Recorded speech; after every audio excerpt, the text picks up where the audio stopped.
एक बुजुर्ग हज के सफर पर गए थे। जब वो एक जगह से गुजर रहे थे, उनके हाथ में एक थैला था।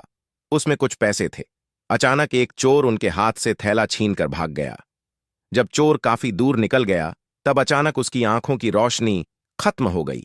आंखों की रोशनी जाते देख उस चोर ने रोना शुरू कर दिया। जब लोगों ने चोर से पूछा, भाई क्या हुआ, तो वो कहने लगा, मैंने एक आदमी का थैला छीना है। वह कोई बड्ढा अल्लाह का करीबी बंदा लगता है। मेरी आंखों की रोशनी चली गई। खुदा के लिए मुझे उसके पास पहुंचा दो ताकि मैं उससे माफी मांग सकूं।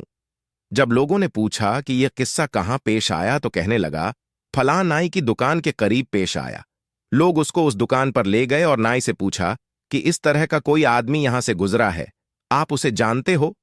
उसने कहा, मुझे उसका घर तो पता नहीं, हां मगर नमाज के लिए वह आते जाते रहते हैं, अगली नमाज के लिए फिर आएंगे। ये लोग इंतजार में बैठ गए। वह बुजुर्ग अपने वक्त पर तशरीफ लाए। लोग उस चोर को उनके पास ले गए तो उस चोर ने जाकर उनके हाथ पांव पकड़ लिए कि मुझसे गलती हो गई, गुनाह हो गया, नादिम हूं, शर्मिंदा हूं, मेरी आंखों की रोशनी छिन गई।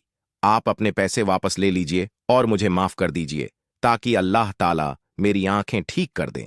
वह बुजुर्ग कहने लगे कि मैंने तो तुझे पहले ही माफ कर दिया है। यह सुनकर चोर बड़ा हैरान हुआ। कहने लगा, हजरत, मैं तो आपका थैला छीनकर भागा और आप कहते हैं कि माफी मांगने से पहले ही माफ फरमा दिया।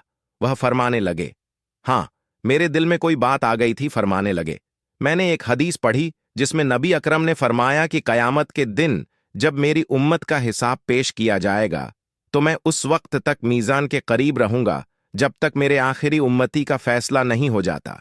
मेरे दिल में यह बात आई कि अगर मैंने इस चोर को माफ नहीं किया तो कयामत के दिन यह मुकदमा पेश होगा और जितनी देर मेरे मुकदमे का फैसला होने में लगेगी, अल्लाह के नबी अलैहिस्सलाम को उतनी देर जन्नत से बाहर रहना पड़ेगा।